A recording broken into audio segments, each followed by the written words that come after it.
ese ko nahisanze nagira nti ko ntasubirayo nigeze kujya gusaba ikiyeda ahantu mana barambabaza ubwagenti warabukoze nabwo yampaye inkozi ko setsa wowe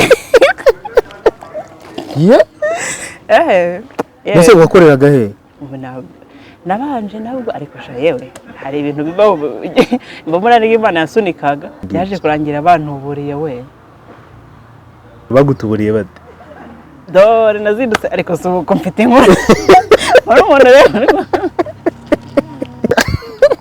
ikigando wari wizera kibuka musurira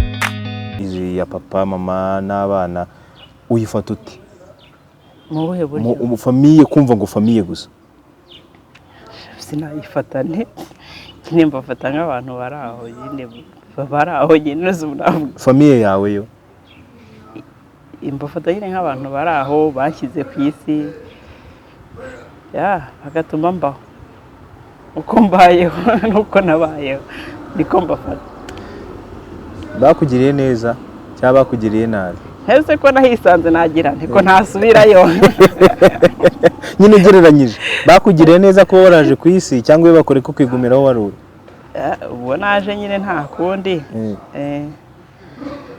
sinavuga ngo ni neza cyangwa nabi nyine ubwo niko byabaye uko biri kose barakoze famiye ariko wowe uracyayifite barahari bose yego uvukana n'abana bangahe ntago mbibuka ntago mbibuka ariko urabazi ndabazi aze niba ubazi kuki utabibuka wenda hari nawo ntazi kore kivuze ngo arabutazi byashoboka wenda nyine kivuze ngo arabutazi ese ko nyina umwana amenywa na se cyora kubonirwa nicaye ngo ndabafite bose duhujwe nuko wenda tuba umuntu mu nzimwe wabasize mu cyaro yego famiye bura ni ikintu kiba gikomeye sinzi niba ujye ugerageza ukabasura cyangwa se gikomeye iki gute famiye nyine ahantu umuntu aba avuka ni ahantu haba ari heza cyane umuntu agomba kwisanga buri gihe ngo neze ko risanze i Kigali ahubwo se wa mugani ni gute usiga famiye yawe ukaza i Kigali kandi icyumvikana nuko imyaka itari myinshi hani nkubwira ko bizari zo nzozi zanjye kuba i Kigali kuza kuba i Kigali neze ni gute uzi i Kigali nta kazi bafite ko ari cyo kibazo ese mu ni Kigali kandi no kuhabana ko ari akazi no kuhabana ko nta kazi gatoroshye none se wishyuraga amafaranga ukuye ntago wabura aho yakura urayashaka gusa hahandi wayakaga nde arubwo nigeze mvuga kuyaka koko nyine wayakuraga wayashakaga narashakagaho abanzi barabizana twagiye duhurira ugize ukora ikiyede cyane nakibonye se ahubwo mana we nigeze kujya gusaba ikiyede ahantu mana barambabaza ntago namwibagira byagenze bite nagiyeyo bari bafite ngo yari umuhungu uri kubakira nyina inzu ariko yari inzu ya etaje ubu yaruzuye iri kurura muhanda wa Kacyiru ku kazu k'amazi hari ahantu hariho inzu sinzi niba yarangiye neza n'icyo ari kwirahari irahagaze ya etaje ndagiye gusaba akazi umuntu wari uri kuhakoresha ubwo nagiye yewe nambaye hari ipantaro y'itiriningi urumva hari ntabwo ari agashaje nakoranaga ku ishuri muri siporo ndayambara nabonaga ishaje ndeba n'igipira n'agapira ku maboko ageze nkaha ndeba n'akajerekani ka 15 ngacamo kabiri nambara ibikweto by'ibibodaboda diri njya gusaba akazi aranyitegereza imbere ho nasaga nkaho ndi munini afite ngiro kwera kuri 65 kuzamura nasaga nkaho ndi munini aranyitegereza kubwo senga icyo kintu ngo ucuzuyemo sima ngo wagiterura ndabwira nta giterura ntibashyire murebe ntari mfite n'imbaraga arande ngo nasenga ubwo ari ibiryo byuzuyemo wabiryo kabimara ndamubwira ntibyo rero ndabyagora ngo ntacyo ngo ubugiye hari akazi abandi bantu bose twari turi kumwe arambwira ngo uzagaruke ejo ndagaruka arambwira ati icyo kintu narakubwiye ngo ni kinini arambwira ndagenda ndinyabya nari ntuye ku Gisozi no kwa Gakire uzamuka hari hafi ndagenda ndavuga nubwo ari kinini ndanshaka jerekani karitesha ndagaruka niruka ngo bakakantu wowe ngo ukarebe ibiryo byaguhaza yarambura mugabo nubwo nta kwibuka ariko Imana izaguhembe ese akazi yaje kukaguha yarakanyimye ndataha ubwo tujya iyo nzu yari irimo irubakwa noneho ubaka n'uriya muhanda uno muhanda wa Kacyiru uno muhanda ino kaburimbo urabona rero urukuta rw'amabuye bashyizeho ndikurubona hariya munsi ya kiriya kigo yego sino ku kigo gusa uriya muhanda ni gutambika kugera kwa Kibonke hirya naho nagiye gusaba akazi aho barakanyima noneho umusaza wari uhari byari mu bintu bya korona aribwo igisa naho irangira umva nta kandi kazi kenshi gari gahari abantu benshi nimwe bajyaga mu kiyede abafundi ibiki n'ibiki njyayo arambwira ngo nta kazi gahari kandi bari bampaye makuru uko bari kwangaja muri iyo minsi ndavuga nubwo akayimye uyu munsi reka ejo nzaze nzinduke mutange ntange n'abakozi ndazinduka barambwira ngo nta jire wambaye ngo nta n'ingofero kandi nta mafaranga nari ifite habaga ya ngofero nyine z'intuza zirinda mu mutwe nyine abantu bubaka neza babyita kasike numbaze yambwiye ngo ingofero ndataha mbaza umusaza wundi wari urimo yitwaga niba ari Musoni mama yewe maza guhugisha dizi ndambaza ariko se hari ahantu kubona akazi bisaba iki ambwira ati ntago biza ati bisaba nk'umushahara w'iminsi 2 ntubaro wawe kandi ukabyemera ndavuga ntabwo ibyo byoroshye azajyana urumva ku munsi byabaga ari 3 nabaga mu nzu ya 13 umva byabaga ari ibintu byoroshye iminsi 15 n'undi yabari bompembe yari bwishyura inzu nayo yakuyemo arambwira ati rero nta kazi gahari ati rero uziyaraje ushaka ijerekano zamukubwirira mubwira ko umwana wanjye noneho hari abanyeshuri bari batarasubira ku ishuri hari simbyibuka neza ati noneho nkugere ngusabira akazi muzi aragendera akamunsabira nkajya mvoma natwe bakadimba 3 nyine nk'abandi nuko ubwo niho kuri ari amabuye uriya muhanda wose bagiye kugabanya kwa Bonke gutya kuzamuka kwa Bonke hari ahanyuma mwahereye kuko kwa Bonke yibuke babanje gusenya yego rero twarabanje twubaka urabona wa muhanda uzamuka hano kuri polisi wundi uhagaze gutya haruguru gutya ntahandi hepfo gutya niho twabanje kubaka bagezemo rero mo hagati hirya kwa Bonke baratugabanya nyine badukuramo nawe wagabanyijwe mu bagiye mvuyemo nari mfite ubwo urumva yose rero narakuyemo nishyuraga inzu nkajyamo nsigarana nk'ibihumbi 40 njya kureba umusaza wanjye Gikondo ndamubwira nti rero mfite 40 n'iki ama 60 njya kuba umwajenti nuko ndakomeze ibindi ubwajenti warabukoze nabwo yamaye nzi ko setsa wowe ese wakoreraga he nabanje nabwo ariko sha yewe hari ibintu bibaho mbona n'Imana yasunikaga nabanje gukorera ku Kinamba hari umuntu njyanye ambwira ati ngwino wicara ndahagera noneho sinzi niba nteye impuhwe abantu bakundaga kuza kumbikuzaho nta mafaranga mfite noneho umuntu twari twegeranye we nyine sinzi we yari yarahasanzwe ariko bakajya bakunda kunzaho ageze aho rero arambwira ati nakuzanye hano ati nta mafaranga ukoresha kenshi yabara yanjye kuko bambikuzaga amafaranga menshi ndi wari umuhanda ugendwa nyine abantu benshi yego ati rero njye ntago nabishobora ati ntacyo wareba ahandi nawe ugashinga iseta yawe kuko abantu bamaze kukumenya ubwo mba ndimuse negeye hirya ariko mu kwigira hirya njye nta mafaranga menshi nabaga mfite ubwo niyo bazaga bakayabura bahitaga bakomeza nyine bamujyaho ngenda ubwo hari hano kuri uyu muhanda nanone ujya ku Gisozi no hasi urabona uturutse rya ku Kinamba wa muhanda ujya ku Gisozi wo hasi yego uciye hano ku Rwibutso yego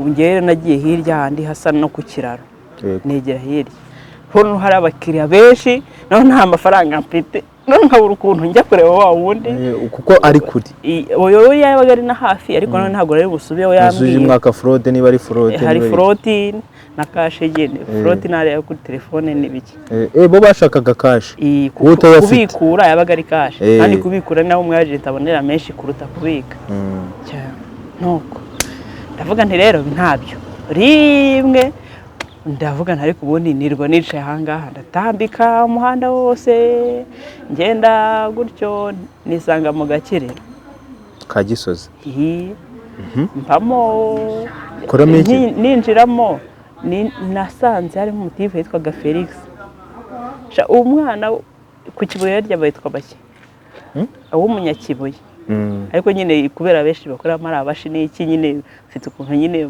bagira kugira ngo baturane nyine afite amafaranga bamwemera kuko yaranyakira ati ndiboneye akana hano mu muhanda ntiyambariye ijire tinitore yakana ajyana ku iseta yari afite iseta hano muri parikingi parikingi gutya ku marembo ya hafi ya Darwa ni muri Darwa n'ubundi twakorera yari afite iseta ya danje arahambwira ati rero wowe wicara hano murajya ukenera amafaranga ati ufite amafaranga ntifite make we yari afite amafaranga kavagari ati wowe ntacyo nubona n'umukiriya ndayanza mu bikurire bake ushoboye nkajya ndangura amayinite nta mayinite yagiraga nkacuruza amayinite ku buryo ku munsi amayinite numva ni 5 umuntu afata kuri 12 nkacuruza nk'amayinite nkukaho nka 2 nkamuha n'abantu abikurira benshi akabamaye nk'igihumbi saa sita abantu bakamfata bakanjyana kurya nuko byaje kurangira gute rero kugira ngo uve muri ibyo ngibyo byaje kurangira abantu buriye we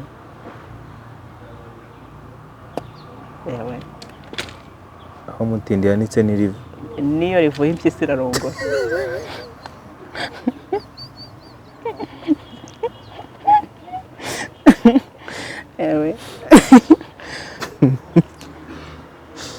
bigenda bite rero bagutuburiye bate dore nazindutse ariko suko mfite inkuru umuntu rero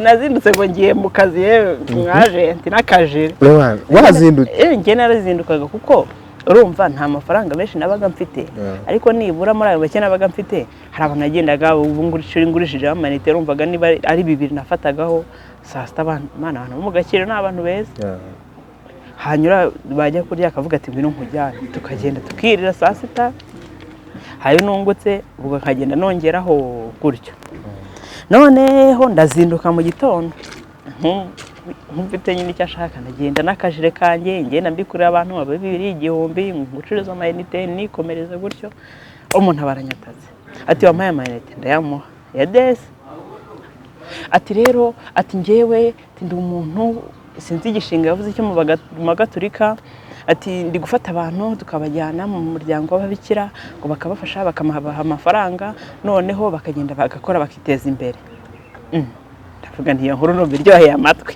ubwo urumva yatambikaga urabona kwa Gakire nabaga ruguru nkamanuka hagera wa muhanda utambika uw'ibitaka utambika uriya winjira mu Gakire turawutambikana umugabo ari kuyihuta nanjye ndavuga n'ubundi nta kimfata kabisa nanjye ndashaka gutera imbere ati rero ati umushinga turi gufata abantu b'abakobwa tibiteje imbere bafite utuntu batangiye ati nkawe twagufasha niba ucuruza 200,000 bikaba nka miliyoni tukagira n'akazu kawe ubwo kandi ariko ari kwihuta amahirwe atancika tugeze imbere bakubitanye n'undi urabona uriya muhanda uva kwa Gakire wikomeje ugeze imbere hari ahantu bubatse etaje naho ari umufundi wanyimye ikiyede birambabaza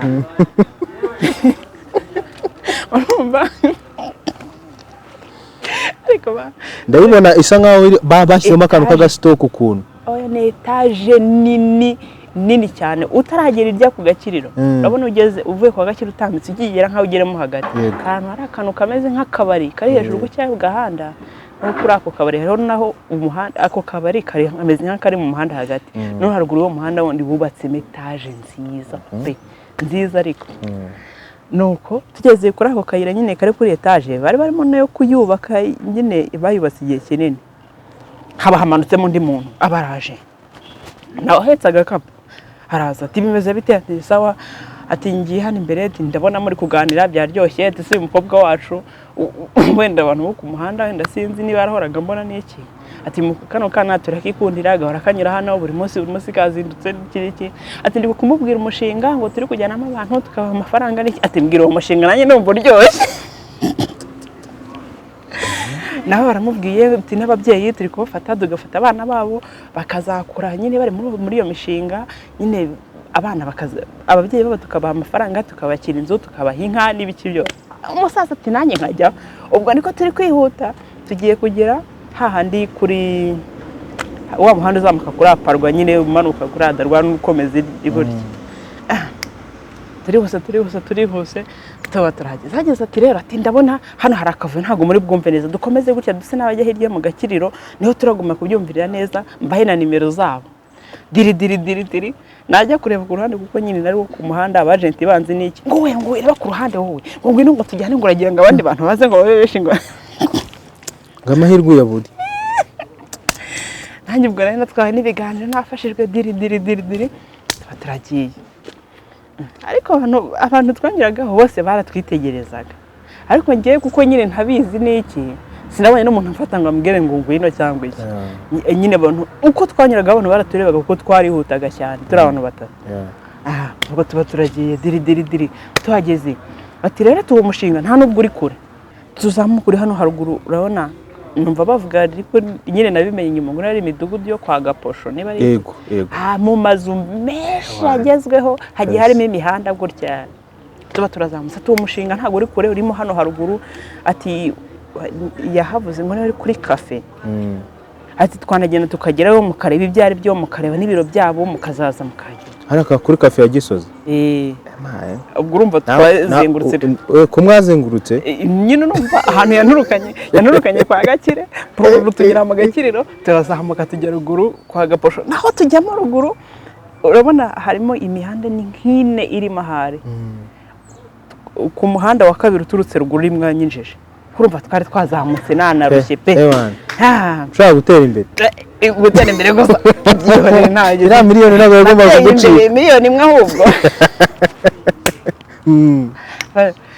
abanyinjije maranjyana ageze hirya kuko iriya mihanda nayo hari aho igera ikinjira angeza nk'uko naba ndahankare undi muhanda guriya winjiramo ati rero ati reka nkwereke atari ko ngwino hano ati ngewe rero kubera niba baragukora n'abantu b'Imana cyane ati ngewe mfite ukuntu mbonekerwa ati mozi ndeba ko hari umuntu ngo afashe ngo umusatsi wawe hejuru ngo ufatanya n'uwo hasi nkabitaba ahantu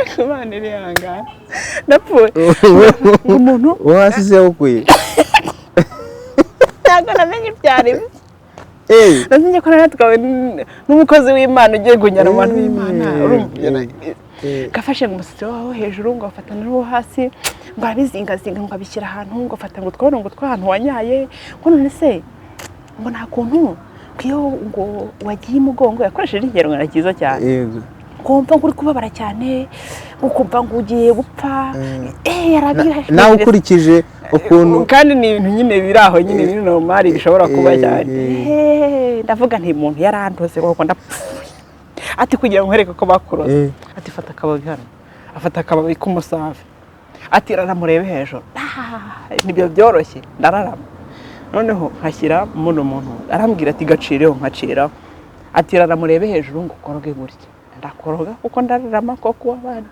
ati reba hasi ndebye asanga kwa kundi nakoroze byahindutse umutuku ati barakwishe ati se none ndakubeshya ati rero kugira ngo usengere bikuvemo ati ngwino nkwereke turongera dusubira inyuma dusohoka muri wa muhanda tugera ruguru kuri kaburimbo ubwo arambwiye ngo ubwo ngwino nkwereke ati tugende kuri kaburimbo ahantu dusengera ngiye mpurira n'Imana tukaganira tukavugana ubwo twadusutse mu muhanda wa kabiri nakubwiye turazamuka tunyura ku wa mbere njira muri ya midugudu turazamuka tugera kuri kaburimbo itambika nyine ijya za kitwa ngo cyarahanyagwa ni he yambwiye bahu hari ahantu kitwa ngo kiwe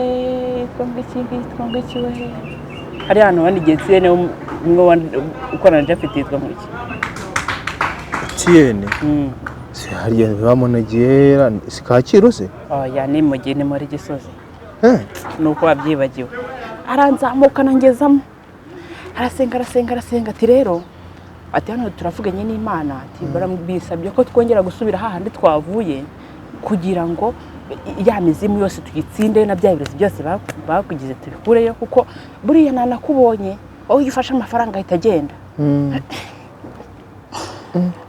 nawe watekereza ibijya biba byajyaga biba hehe se wa rero natwawe n'ibiganiro nyine numva kabisa. wowe ikintu watekerezaga ni kwa gutera imbere. ikintu gisekeje ahubwo no kwa gutera imbere sinagutekerezaga, natekerezaga ahantu njyanye ahubwo kuri icyo kintu. Numvaga kuri icyo kigo nyine nimagera ndasubizwa.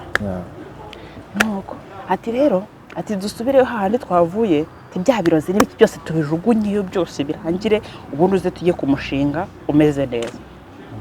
Tuva ni kuri kaburimbo nanone umuhambirwa yaranyizengurukije we, dusubira inyuma ngo dusubire muri wa muhanda w'ibitaka aho mwabaga posho twahereyemo, kandi tujugunya bya birozi ko twagera dukomeze tujya ku mushinga kuri kafe.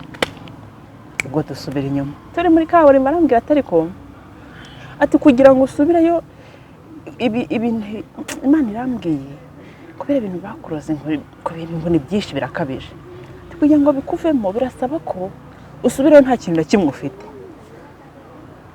Ubwo ndavuga neza ubwo ibyo bintu birakora ngo ni ibintu byoroshye, ngo se ngiye twagendaniye mumaze kunyizera, kandi koko umuntu twahuye saa moya za mu gitondo saa 5 zari zigiye kugera. Wumva koko wamwizeye? Neze nyewe ko numvaga rwose nibereye mu ijoro namwizeye. Icyo kigo nicyo washaka ngo mugerewe? Isari kintu natekerezaga, kuko nabonaga rundi amasaha tumaze twataye igihe kinini, numvaga we nyine guta igihe, numva nyine twamukereje kuko twajyaga ngo kiravuga ngo tugere. Wowe wumvaga ko wishe umushinga uri kwica business y'abandi. Nuko wowe rero kugira ngo usubireyo bigire birasaba ko usubira nta kintu kimwe ufite. Ati wowe kuramo ibyo bintu byose ufite niyo jire, ati kuko n'abantu bari kukubona bakagukeka. Ati yikuremo, nyiheraho nyikuramo, banyishyize mu gakapu nari mfite. Ati rero kugira ngo bigende neza bisaba ko usubira nta kintu na kimwe ufite. Ako gakapu kame nkagufashe, noneho usubireyo wowe ugenda urebe hahandi twagize twabigiriye kuri wa musave twagize guke. Ati usubireyo wenyine, noneho mu kugaruka biragenda bisigarayo, noneho uragira hano byatunganye dute dukomezanya tugiye ku mushinga. Ubu musigire ibyo ngibyo wari ufite byose? Ndabimusigira umwana w'Imana. Ubwo wamusigiye jire amafaranga, urufunguzo, ibintu byose n'amatelefone n'irangamuntu byose ndamusigira njya kwikozaho amarozida. Ujya kureba koko kuri bugaruke yashize? Njya kureba ahubwo njya kuyakura. Niwe wagombaga kwikiza, kuko kugerayo ubwabyo no kugaruka ni ugukira. Kuvayo naje amarozi yose nyazana, ubwo nko kugira ngo yakureho nagombaga gusubira nta kintu mfite, nkagenda nyuraho amarozi ari nkavayo amarozi ashiraho. Nuko ndagenda nsubirayo umwana w'Imana, ndongera ntagaruka ngo nje kureba yenga umuntu nasize ku muhanda. Samufu cyangwa yaheze yagiye byose yajyanye. Nuko yewe bana we wahise ukora iki? Nasubiyeyo, nagasubiye nyine mu gakiriro, kuko urumva kuva bwacya byo umuntu nakundaga kuzinduka bazi kumva mpari n'iki, bo bibazaga impamvu ntarahagera, bumvaga narwaye n'iki. Nuko subirayo mbabwira ukuntu byagenze, nitereye n'umutwe. Bakambwira bati rero wowe kwiri kuvuga hano no kwimenera umutwe ubusa hano, abantu benshi barabatuburiye barashize hano. Umva abantu benshi ntago bari bakabimenye n'iki, nyine batuburaga umuntu yabivuga bakamenya ko ari ukumutoborera.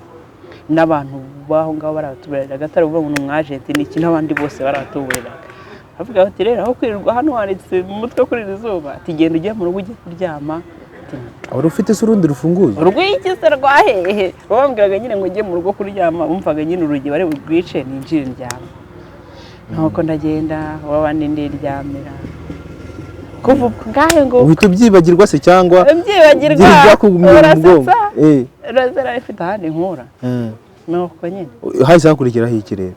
Ewe mbabarira narushye, duhindura ikiganiro. Ubwo rero uzabitubwira ubutaha? Ahubwo ntawe ubutaha. Rero gatoya wenda urumva ibyo ngibyo byose urabigerageje biranga, mbere byarakunze ariko bigeraho ngo biranga. Ntabwo ugize ubikomeza byo kuba umu agent? Nahise mbivamo. Wahise ujya mu bikirere? Ntacyo.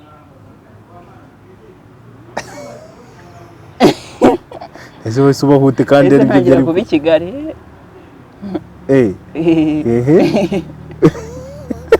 Kuba i Kigali ni akazi? Ni akazi gakomeye. Amafaranga wawe usigaye uyakura herera? Icya muri babandi mwagiye mumenyana bagiye baguha amafaranga? Ibyo tube tubyihoreye naho ubutaha, naho mu kiganiro runana cy'ubutaha. Kadudu, Gen Z imaze imyaka irenga 3. Yego. Ni iki wabonyemo cy'amahirwe kuri wowe? Amahirwe agenda ate? Amahirwe y'ubuzima. Amahirwe arega bari menshi. Ni iki wakuyemo rero muri Gen Z?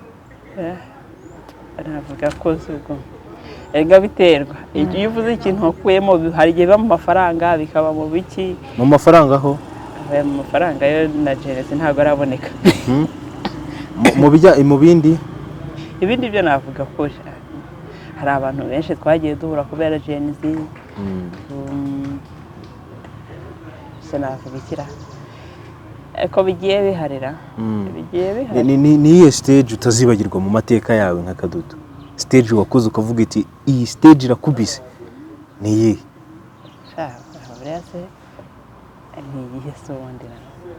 Iriya boro ya Mondi Center mvuga amarobo. Iriya stage ndayikunda. Niyo stage pe mvuga ni ibihe byose kurusha izindi. Cyagiye uvuga ngo amarobo abayaje akajya asimbura abantu. Uko ryo ritananirwa ibintu nka biriya. Iriya boro niyo yakugize Kadudu? Oya, navuga ko iriya stage ariyo stage nakoze. Urumva nari bukurikira nk'abantu nka 2. Noneho hajyaho nka 3 byagoranye. Noneho bankiraho ndagenda mbakira bose ndabasaza ndabavuyanga niviraho bakiri hejuru. Umunsi pe. Niho wahise uzamukira uvuga uti noneho ibi bintu nabikora? Oya, ibi ntago ari ibintu nkora mvuga ngo nabikora niki. Ibi sinzi nimenya hari niyo mpamvu nkomeza kubikora. Nyine ntago nkora comedy nk'umuntu nayoga iki. Ntabwo bikora nkaho ari umwuga uzagutunga se? Nyine mbikora nk'umwuga uzantunga ariko ntago ari ibintu mu buryo navuga mu buryo bw'ikira, mu buryo bw'amarangamutima niki. Njye mbikunda cyane kuruta uko mbikora. So niyo mpamvu nza bama stage nkakora itaboneka nkitahira. Show zose nkaba nibereyeho nemereye kwinjira nkisekera nkitahira. Iki nyine ngiye uwo munyenga numva ari buryoshye cyane kuruta uko najya kuri stage cyane iki niki. Nyine ni ibintu nkunda cyane kuruta uko mbikora. Celebrating imyaka 3 ntabwo wakoze wabyakiriye?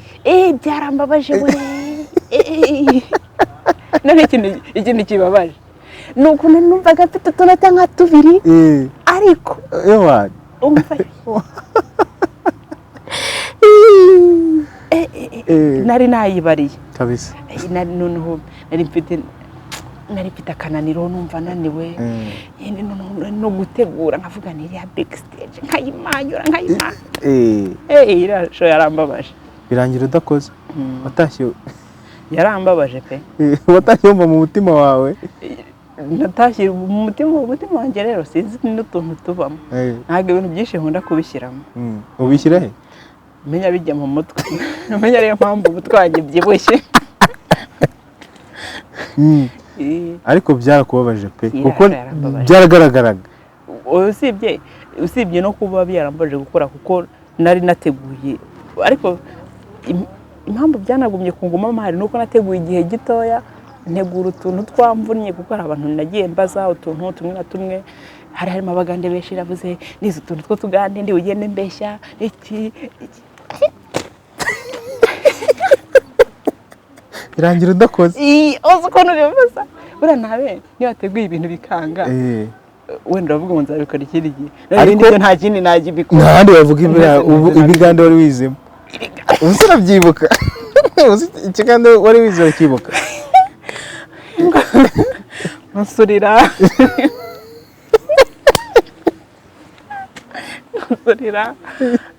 hari ibindi yari buvuge ni ibihe mama kandi wari wabyize kabisa. umva n'abajije n'abantu nahindishije kurahiririrwa maze abantu kuri WhatsApp nkapanga interuro nkabona irapfuye nkahita mbahamagara napanze n'utwongereza byihore nta byiza ariko nyine ubwo byararangiye.